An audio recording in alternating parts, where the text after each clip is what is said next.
From Gumball roasting Ohio. No more negative words like don't, bad, wrong, or Ohio! To the boys literally turning into skibbity toilets. These are all of the IRL references I could find in Gumball Season 8, starting with the first episode, The Summoning. In this episode, Darwin is rejected from the yearbook club and feels defeated. Later, he meets up with Claire, Terry, and Masami, who were also turned away from the club. So they invite him to their home, where they reveal that they're witches, offering him a potion that can grant his deepest wishes, which Darwin accepts. Now, unlike the rest of the real-life references in this season, this one is quite old. Shakespearean, in fact, because the plot of this episode is literally the same as Macbeth, one of Shakespeare's most popular plays. In Macbeth, the main character, Macbeth, wants to be king, so he turns to 3 witches who give him a potion that helps him but leads to disastrous consequences. And just like Macbeth, Darwin also turns to 3 witches who give him a potion, and this also leads to disastrous consequences. Quick reminder, we've been grinding super hard to get these videos about the new season out to you guys early. So if you want to give me the best Christmas gift possible, make sure to subscribe. Alright, enough yapping, back to the video. Next, we have the Unfollow. And boy, does this episode have a lot of references. At the beginning of the episode, we see Gumball and Darwin scrolling past some movies. But these aren't just any movies. Longtime fans will realize that these are long-awaited sequels to How to Ratatouille Your Panda, a parody of the real mockbusters Ratatouille and Little Panda Fighter, which are essentially just bad bootleg versions of Ratatouille and Kung Fu Panda. And there is not only one, but 4 different movies in this series. The next reference comes when Gumball and Darwin are trying to figure out ways to win back Sarah, one of them being adding a new gimmick baby character to boost ratings. This is a reference to multiple TV shows that'll just add random characters, usually babies, to generate hype. An example I can think of off the top of my head is Peppa Pig. Next, when Gumball and Darwin scrap the idea, they decide that they need to give Sarah the most intellectually stimulating and highbrow content in order to win her back. And I can't think of anything more intellectual than Skibbity Toilet, which is exactly what Gumball and Darwin try. They literally turn into Skibbity Toilets with their Dom Dom Yes Yes rendition, which shockingly gets no reaction from Sarah. Now, I never thought I would be in a world where Gumball and frickin' Skibbity Toilet would have a crossover, but here we are. Finally, there are some smaller references, like one of the faces in the Celebrity Monster looking suspiciously like Kanye West, and the creature that Gumball tries showing Sarah literally being the blobfish. Up next, we have the promposal. In this episode, Gumball is desperate for Penny to ask him to prom in the most over-the-top romantic way possible. Repeatedly, Penny tries her best to ask Gumball out, but he is completely desperate for her to display her love in the most obnoxious way possible. Now, this desire is actually similar to desires from anime protagonists from the shoujo era. Some examples of this being Rose of Versailles and Aim for the Ace. In fact, we do see a few scenes where Gumball is animated like he's in the shoujo anime. Next, we have the trumpet. In this episode, we have Nicole looking happily at Darwin and Anais building their lives and futures. But when she sees Gumball, well, she's not completely impressed. So she tries to instill some values in him by getting him a trumpet, which she thinks will make him smarter. There are 2 references in this episode, and they're both in Nicole's daydream about the future. The first is when Gumball says that he lost all of his money on crypto. Yo, Mom. I got my license revoked, I invested my college funds in crypto, and I skipped bail. Which unfortunately, post-2020 has become very prominent. We even have people bankrupting themselves over Logan Paul meme coins. Like, what are we doing? The next reference actually comes from Gumball's toe, which grows into this zombie fungi type thing, which the CDC immediately come and incinerate. Now, if you're cultured, the first thing you think of when you hear zombie fungi is The Last of Us. This isn't even the first time they referenced it, because all the way back in season 4, we had the episode The Parasite, where there's also a Last of Us reference. And before you know it, she's turned you into a fungus thingy so she can release her spores, contaminate more people, and destroy civilization as we know it. I stole that last part from a zombie video game. Next, we have the synthesis. At the beginning of this episode, we have Donut Cop teaching kids how to defend themselves, but failing miserably. Now, if you were on the internet around 2021, you would have seen those viral self-defense videos that were posted by Detroit State Urban Survival Training. Why were these videos viral, you may ask? Well, it's because the advice given was complete garbage. It's extremely complicated and requires the attacker to literally have negative brain cells. Lots of big channels made videos on this guy, like Pyrocynical, Moist Critical, and even PewDiePie. Therefore, seeing him getting parodied in a Gumball episode isn't all that surprising. The next reference in the episode is when Yuki shows up. Now, usually when Yuki shows up, there's a bunch of references to anime. And in this episode, there is no shortage of those references, specifically of Dragon Ball Z. Firstly, a bunch of characters fuse in this episode via a fusion dance, which is just ripped straight from Dragon Ball Z. Plus, the art style when the mom and daughter's fusions are fighting is very reminiscent of Dragon Ball Z. But we can't end off the episode without referencing hype memes of 2025. That being when Nicole not only flosses, but dabs on the haters. I think I need to bleach my eyes. Next up is the cheap miss. Gumball and Darwin are absolutely stoked that it's Christmas and want to spread the Christmas joy around town. However, they quickly find out that Christmas is canceled because everything is too expensive. So their plan is to use products from the Awesome Store to revive Christmas. At the beginning of the episode, Anais is sitting on Richard's head, underneath a hat, guiding him by pulling his ears. This is a reference to Ratatouille, where Remy the rat directs Luigi by pulling on his hair. Next, around halfway through the episode, Gumball and Darwin are sad after their plan doesn't work, but then a little boy comes to them. This kid seems kinda homeless and sick, which really upsets Gumball and Darwin. This kid is a clear reference to Tiny Tim from A Christmas Carol, the little sickly kid who helps Scrooge see the error of his ways. Finally, in the scene where Donut Cop is chasing the gang, Gumball throws a crystal at him, which changes his car to change into multiple different vehicles, one of them being Jake from Adventure Time. This reference is extra cool because we've been waiting ever since the regular show cameo in season 4 for an Adventure Time crossover to get all three childhood goats together, and it finally happened after 10 years. But now we have the episode The Score, and this episode has a ton of references to classic video games, and even some modern video games too. Firstly, we see Gumball playing what appears to be Space Invaders on the Game Boy Advance. He says it'll be way too easy, which angers Ocho, who starts blowing everything up, including almost blowing up Penny, to which Gumball says, Don't Bomberman! a very subtle reference to the game Bomberman. After this tantrum, Gumball suggests that Ocho try a mindfulness app, which after he downloads, seems a lot like the real mindfulness app Headspace, complete with all the ads too. One of these ads you've probably seen is the game where you control a guy and have to go through one of two gates. And you have 100% seen one of these ads because they're literally everywhere. Gumball and Darwin try tons of different ways to get Ocho to calm down, but none of them ever work.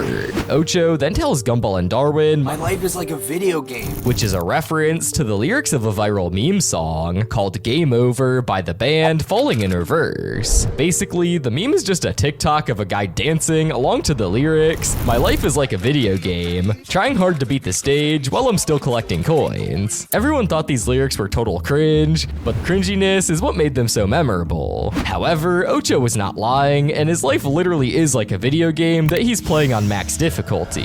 And this new game has a ton of references to retro games, like Mario Kart, tennis, Game & Watch, Paperboy, Professor Layton, and Bomberman again. Next, we have the diary. In this episode, Gumball and Darwin find a bunch of loose pages from a diary. They believe it's Claire's diary, and because they have no respect for her privacy, they start to read it. It details Claire's love for a guy named Wilson, whose feelings are absolutely tore up. Literally, he's made of paper. The first reference comes from Claire's first boyfriend, a guy named Gregory who takes a bunch of pictures and puts it on this app, which is clearly meant to be a riff on Tinder. The second reference comes from when they talk about Red 40. Red 40, Ike!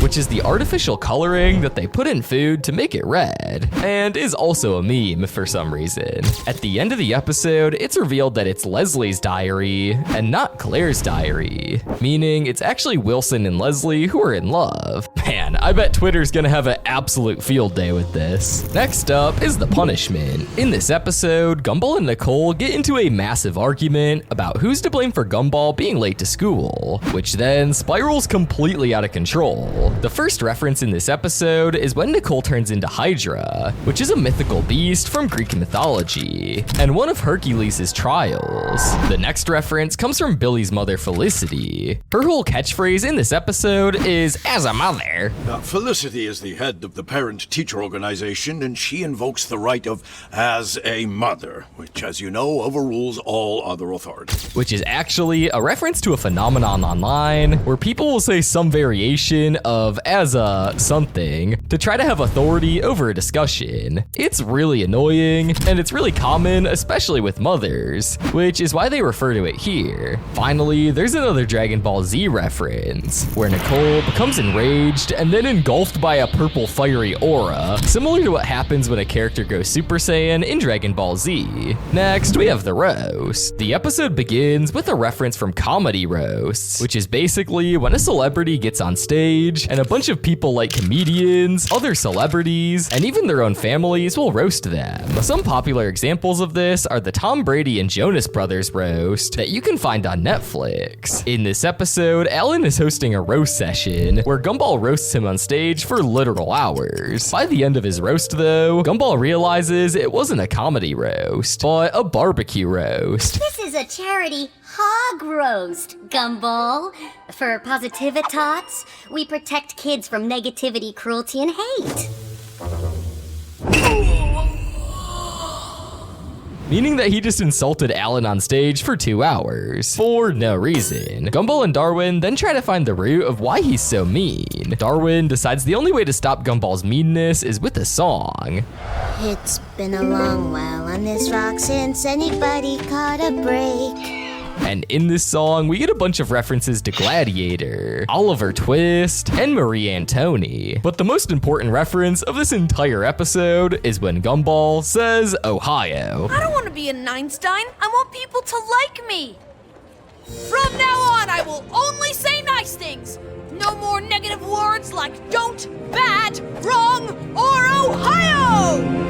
The next episode we're going to be looking at is The Survivalists. In this episode, Gumball and Darwin want to live out in the elements, so they decide to ditch all of their man-made comforts, along with their clothes, and they decide to live in the great outdoors, aka their backyard. The entire premise of being naked and living in the wilderness is based off the TV show Naked and Afraid. There's also a subplot about Anais doing a one-person protest about the destruction of wildlife habitats, which is very reminiscent of what Greta Thunberg did back in 2018, when she also tries to protest, however gets tackled by the police before she can say a word, which is not so subtle of a reference to what the creators believe the police are like in America. There's also a random Martha Stewart reference in the beginning of the episode, with the family watching a cooking show about an old woman baking. This is very much like what Martha Stewart did on her show, before she was thrown in prison. Next, we have the labels. In this episode, Mr. Small gets fired and replaced by a new guidance counselor, Mrs. Combs, who is obsessed with labeling kids. Literally. When Mr. Small gets fired, You're fired?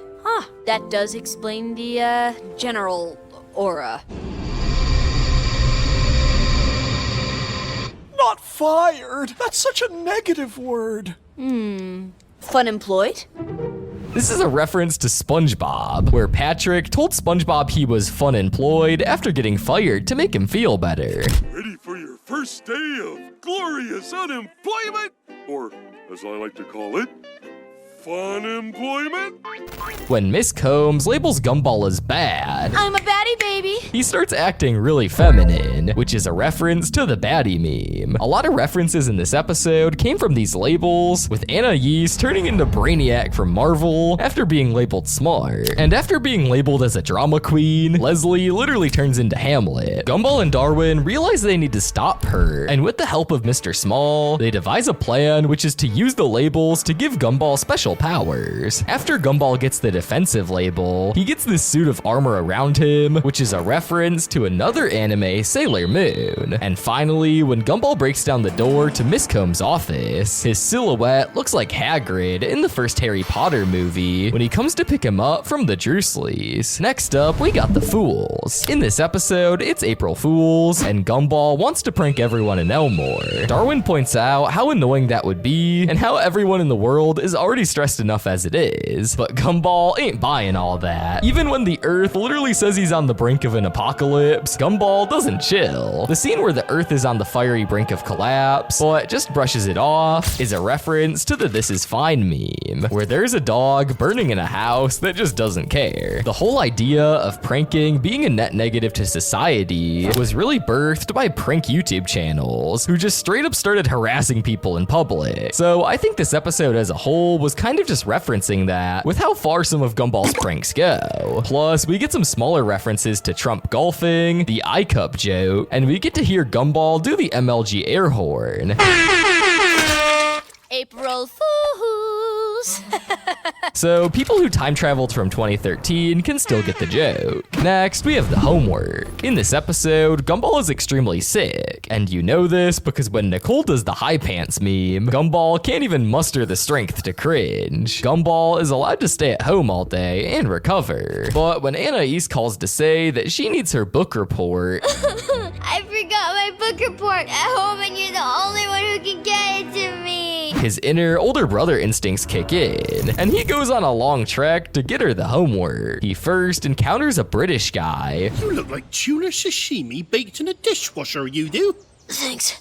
I thought I looked worse. Who tells him not to go into the shortcut as there is a deadly swan there. Gumball doesn't care and thinks swans are the Timothy Clement of birds, basically calling the bird a twink. Despite Gumball being filled with meta references, I think this is one of the only times where he name drops a celebrity. Gumball then gets onto a construction site where he needs to get past a bunch of obstacles. He then uses his brain power to formulate the jumping pattern he needs to get past. When he's using his brain, a bunch of mathematical formulas appear like the quadratic formula, a Pythagorean formula, and the area of a circle formula. But to be honest, I don't think Gumball has any idea what those words mean. He then goes in platforms on the different obstacles in the construction site, and whenever he jumps, the Mario sound effect from the original Super Mario Bros. Would play. The next episode is the Sonder. In this episode, Gumball and Darwin are forced to take the public bus, which is packed to the brim with weirdos and strangers. Darwin tells Gumball to be more empathetic to the people around him and gives him the advice that he should never judge a book by its cover. But no, Gumball would rather just call people freaks and NPCs. However, when he accidentally falls into a guy's butt, he has an out-of-body experience where he can experience the lives and backstories of others, revealing that there's a reason people act the way they do, and he should be more respectful, as Gumball has no idea what they're going through. The scene where Gumball's spirits fall out of his body is a parody of a similar scene in Doctor Strange, where the Great One punches the spirit out of his body. Next, we have the Mister. So in this episode, Idaho has sprouted, meaning he's now officially an adult. But when Gumball and Darwin ask him what fun stuff he's gonna do, he has no idea. So they decide to take him to do a bunch of fun adult things. The first being changing the setting on the TV, which destroys all headphone users. This is a reference to an old trend called ear raid, where people would take a song and max out the volume and the bass, making it unbearably loud. They then decide to take him to the movies, where he's allowed to go in, but Gumball and Darwin aren't. We see one of the posters is for a movie called Man Man, a clear parody of superhero movies like Batman, Spider-Man, and Superman. The next fun thing on their to-do list is for Idaho to get a credit card, but when they get to the bank, they just hand him the credit card without any check. This is a reference to how some predatory banks will give anyone a credit card, because they know they can squeeze a lot of money from them once they fail to pay back the card. Next, we see him try to get Idaho a job, but then there's the nepotism and the need for experience to do anything in the workforce, which plagues the workforce in real life too. Finally, we all know it would only be a matter of time until we saw Trump being parodied again, and it finally happens in this episode when we see baby Trump. Next, we have the tracking. In this episode, Richard gets into an argument with Tobias's dad Harold on who is more healthy. They even make a bet on whoever's in worse shape has to pay the other's bills for a month. When Darwin sees them, he comments on their toxic masculinity.